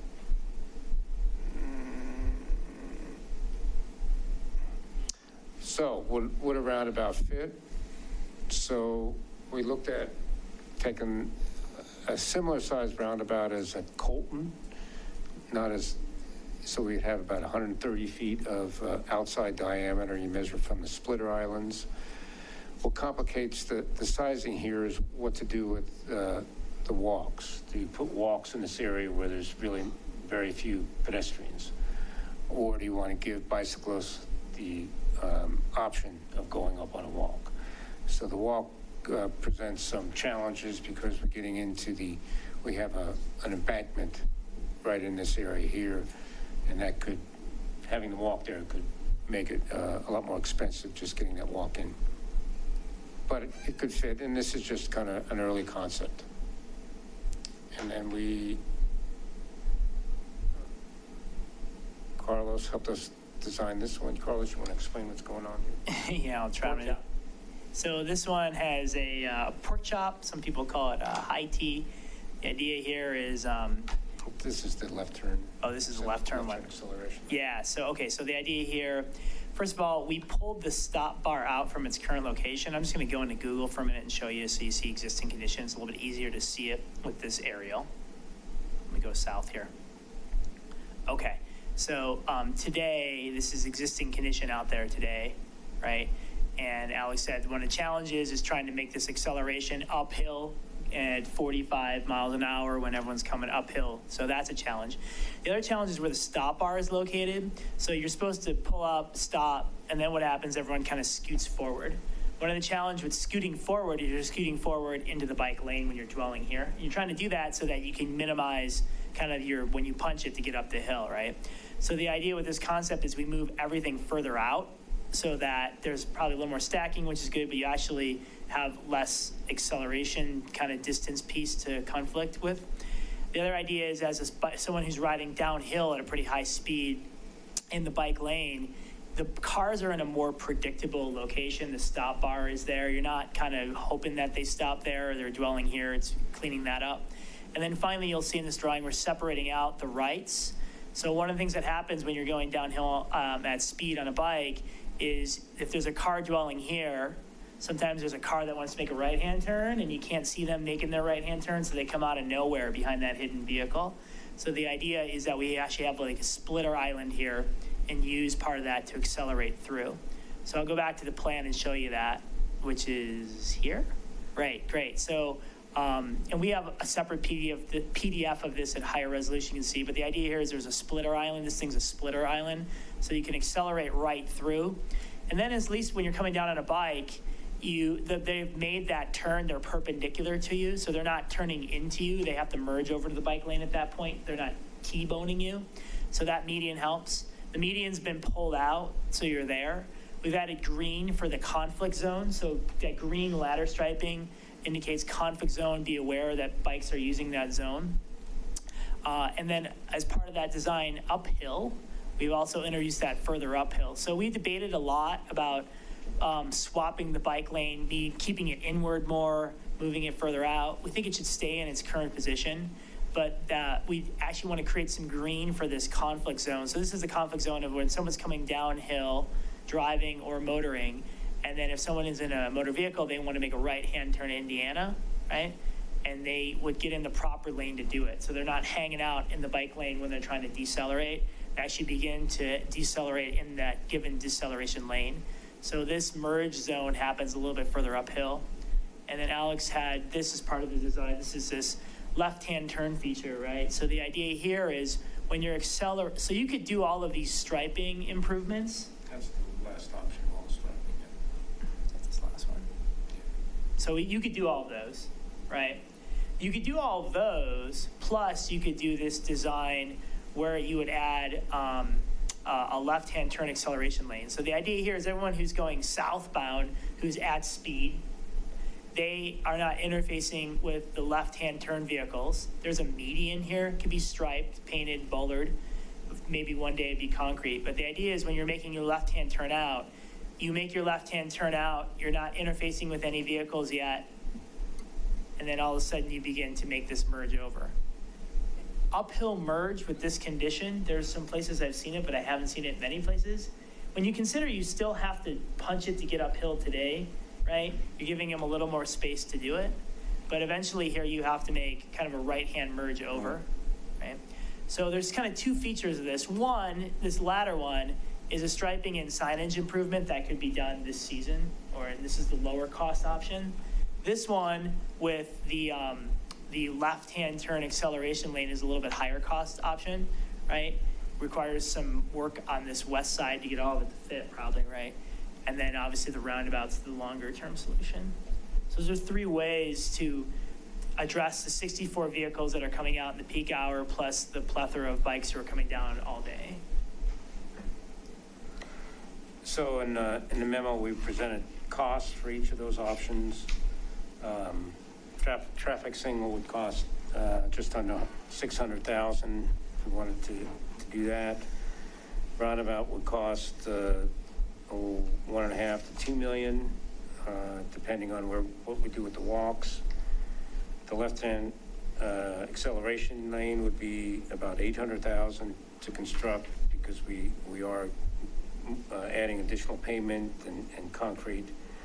The short-term striping changes would be about 75,000. So that's more of something that could be implemented fairly quickly. So our recommendation is to do the option 4, the short-term changes in the coming year. And then if we want to pursue some of these long-term options, we'd recommend having a study the year before, going out, costing those out, getting better costs, and doing an outreach with the public to get feedback, and then have the board pick an option and then budget for it the following year. So I don't understand. Show me figure 6 again. Sure. Which is the short-term striping option. Yep. Let me go Yeah, through. actually, while you're pulling that up, you know, in your budget, 75,000 for striping and the pork chop. So there's concrete. There's a work. pork chop, yeah. I'm going to zoom in. The short-term striping does not have the pork chop, though. It does. It does. It does. There's Oh, just on that. Yeah. Not the right here. left-hand turn, just the right turn pork Yeah. chop. yeah, exactly. Yes. So that's This is that it's the a pork chop larger to part get of the cost? northbound vehicles teed up so that they merge over.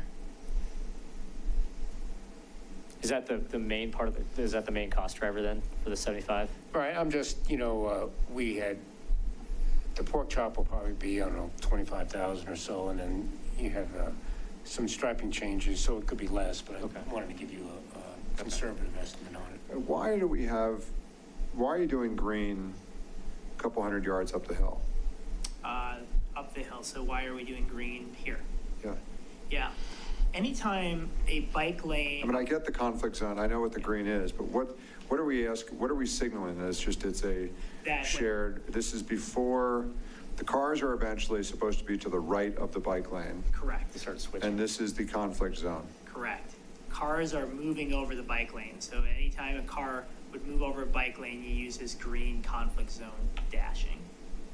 Theoretically, by the time they reach this point, they have the full lane. They've been giving enough distance here to make the merge. This taper lets them make the merge, so by the time they reach this point, they should be in their lane. Bikes are back in their dedicated lane. It is just, for me, I mean, I talked about this last time. It's never going to be appropriate for me to pass a bike on the right, right? So if the bike has the bike lane, Correct, here, yes, bike has it's just here. never going to be appropriate, even if the bike's going, I can legally go 40 miles an hour there, even before I turn, I could probably pass a cyclist, Correct. but it would never be appropriate to do so. And similarly, if I'm going super slow and I'm queued up to make that right turn and I want to go 15 miles an hour, it would not be appropriate or safe for a cyclist to be passing me on the left. They should slow down. Correct. Because maybe I changed my mind. It's not Indiana I want to turn on. I'm waiting for McCaslin, and I zoom back out into traffic. To me, this is a huge conflict between, I don't know what the right decision is. I know it's not a safe, that is one of the least, to me, it's a very dangerous intersection between cars and cyclists. And Right. cars are going to win that every time. I think this might be an improvement, but I'll go back to the question I asked last month. Have we talked to anybody from the cycling community about how we might design this? So I have talked to Brian Graham, who's on the board of Community Cycles in Boulder. Talked to Pete Van Heusen, she's on the advocacy committee of Bicycle Colorado. And in this condition, this is what they recommend doing, because in this condition, you are avoiding right hooks. This design, by getting the person who's on a bicycle to the driver's side of the vehicle, prevents right hooks from happening at the intersection. And so this treatment of where you merge over, this green, is preferred. Now, they will add that the safest treatment is to have two different facilities here. A multi-use path facility Right. for those who are unsafe with riding on the road, who are not unsafe, those who are uncomfortable riding at speed on the road, and then to have a protected bikeway. A protected bikeway would add another 4 feet to either side of this to add buffers, so there's additional setback from those features from the motor vehicle traffic. In this case, we don't have the space to do that or to build a path. But that's the option that in peer projects they're working on, they're recommending. And in fact, the county that Brian works at just restriped the conditions similar to this out at the Lookout and, not Lookout, Isabel and 75th intersection. They had a similar right-hand turn conflicts where they've basically implemented this treatment.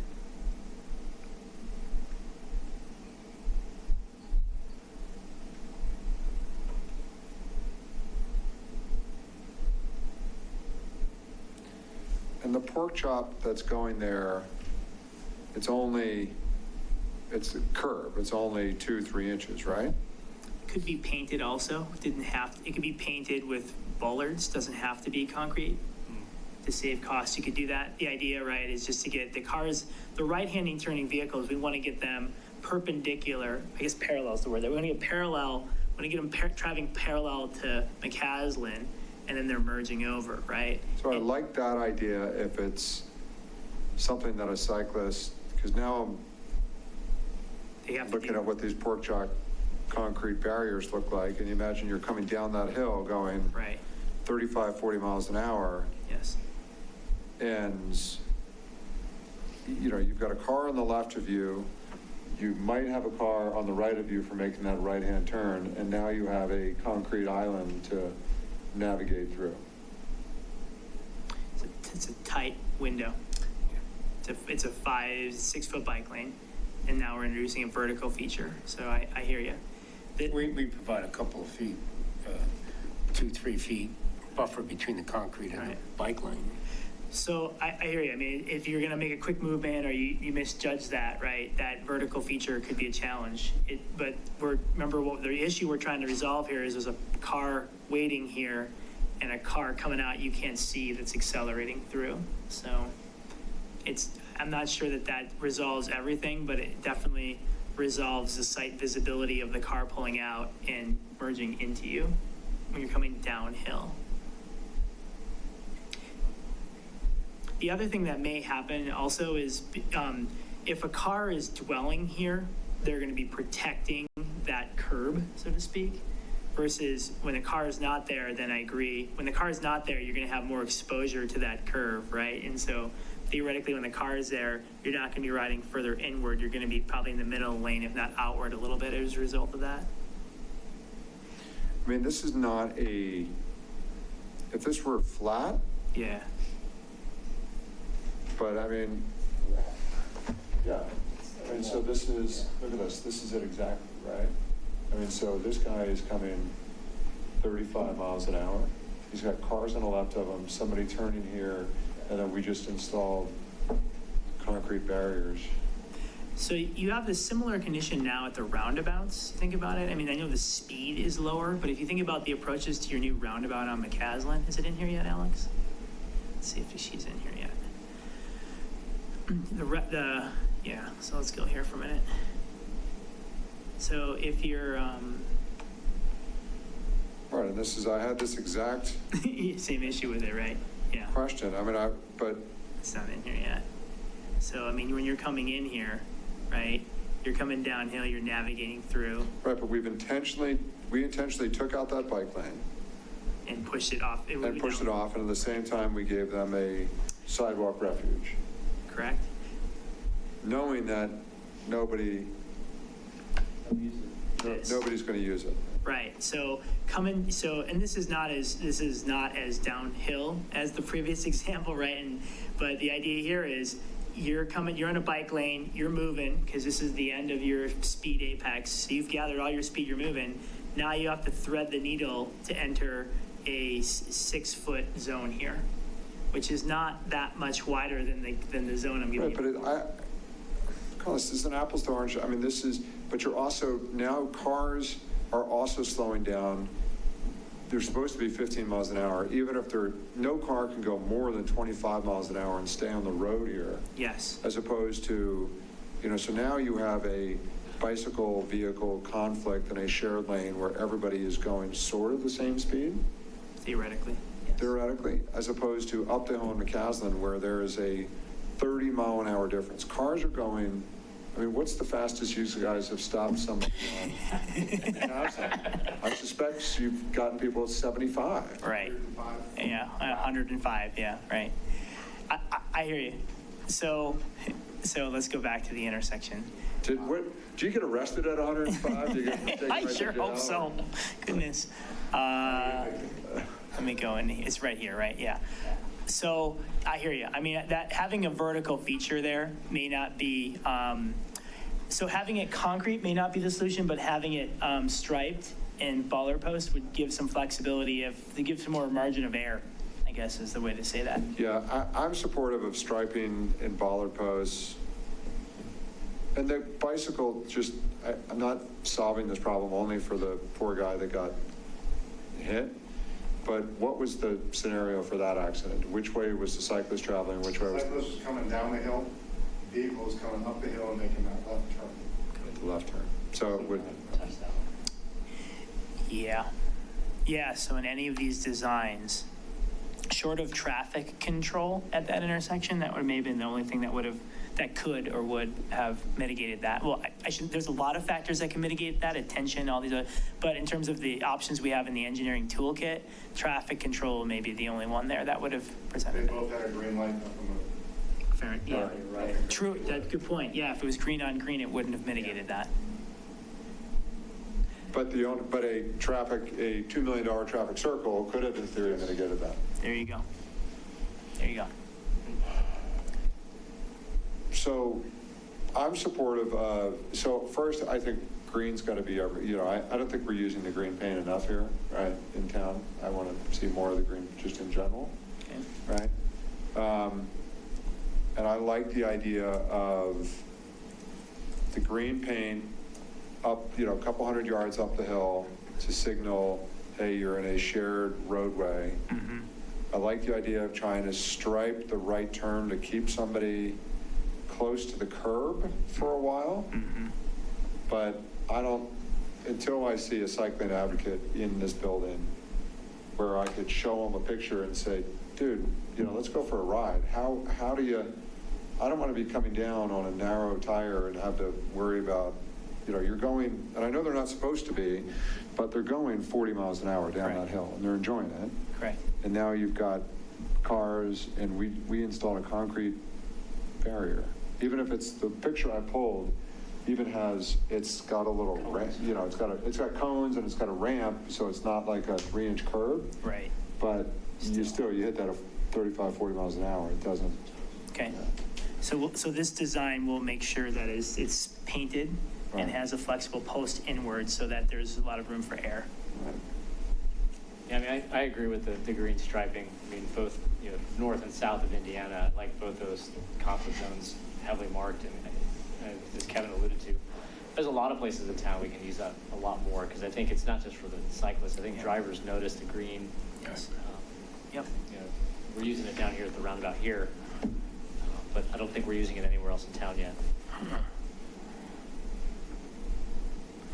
Okay. That's something that gets recommended to the board then, is the next step? For Striping. striping and bollards are, I don't think we need to take it to the board for cost stripers numbers and bollards. pretty low. It's an interim solution. Yeah. Okay. And Alex, one thing I think, as Kevin alluded to, if we could get the history on McCaslin volume and speed, the volume data here is great. We're adding the speed data, and then how is that changing?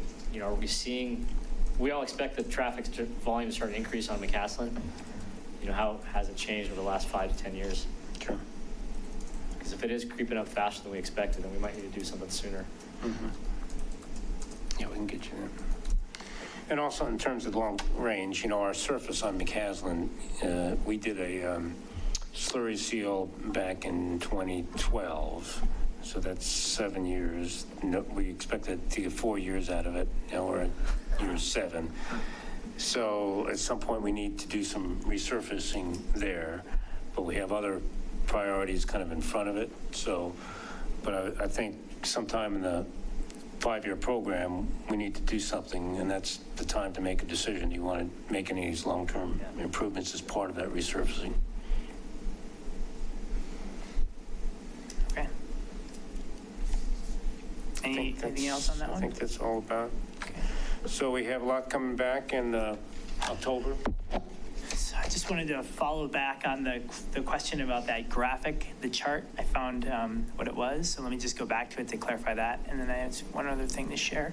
And then while you're pulling that up, I think the other thing that got knocked backwards and forward is the stop signs on Weldona.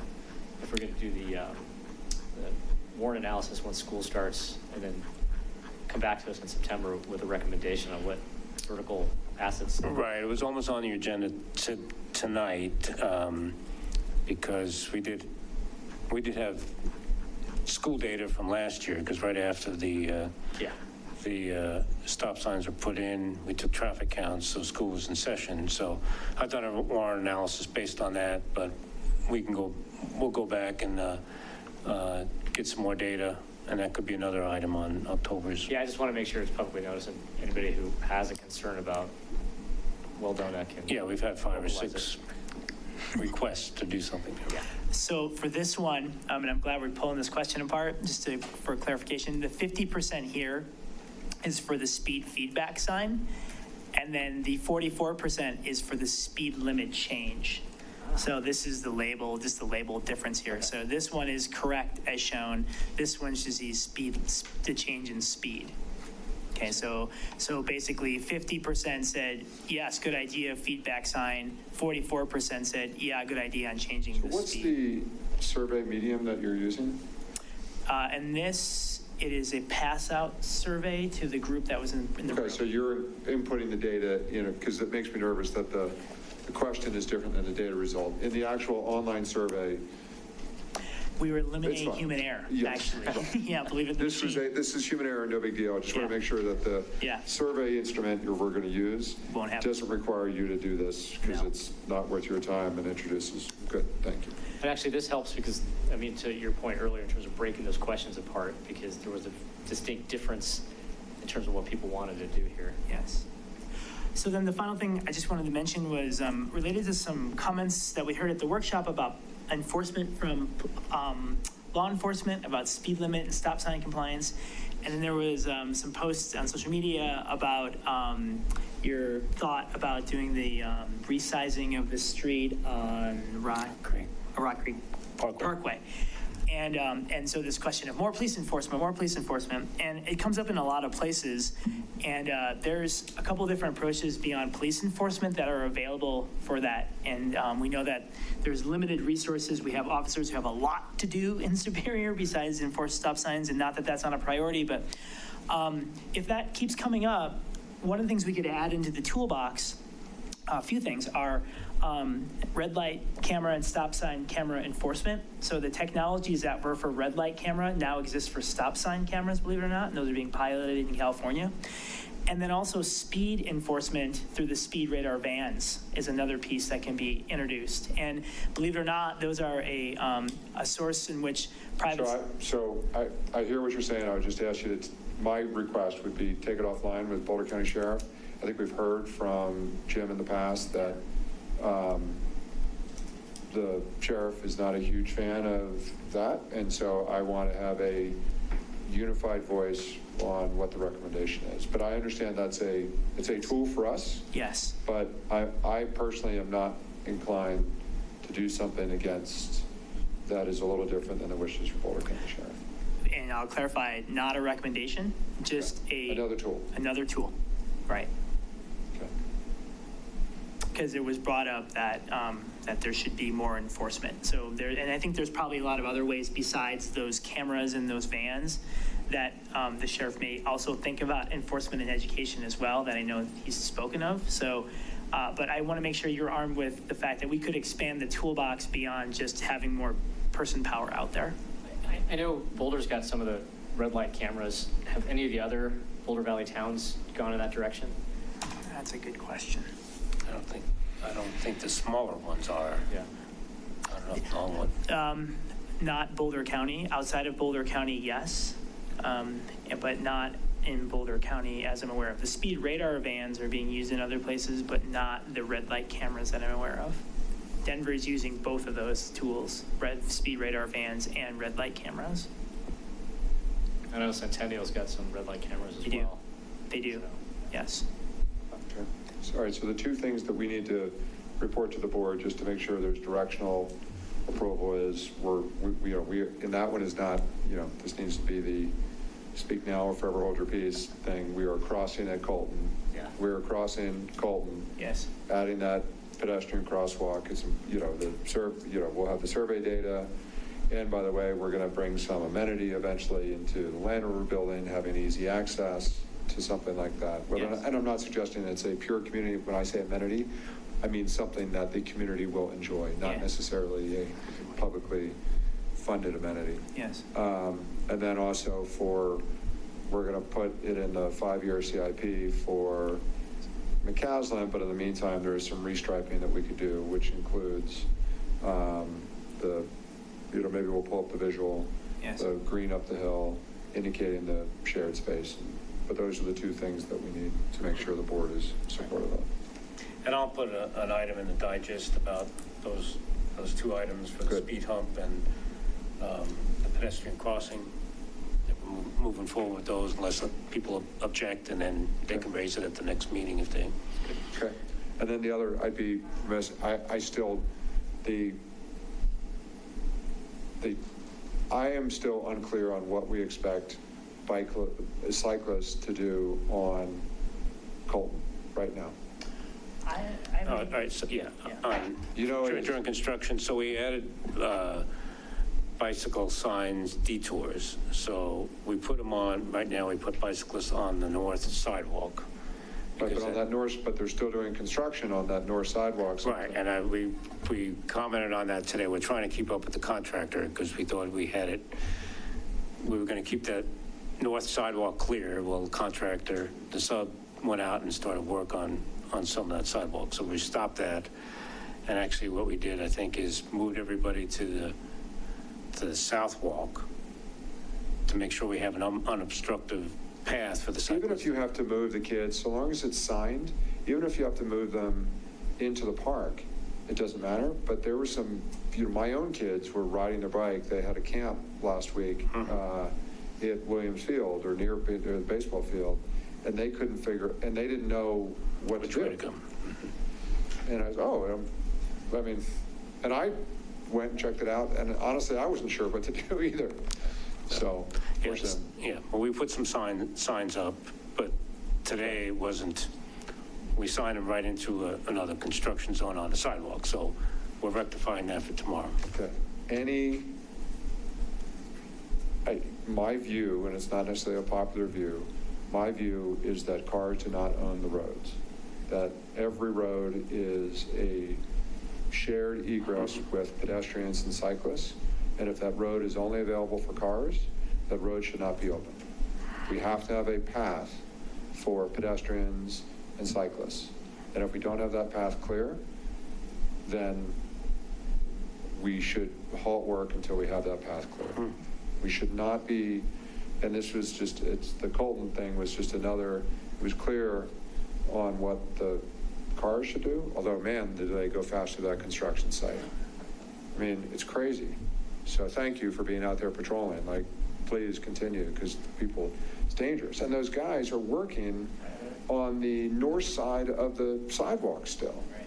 And so it's an incredibly dangerous, if a car is going 45 miles an hour next to another car going 45 miles an hour, and you got some guy who's working in the hot sun trying to get a job done only feet away. It's super dangerous. So anyway, I'm grateful for you guys and for the work, but there was a little bit of uncertainty, so I'm going to go for a little bike ride tomorrow. It would be nice if that was all clear.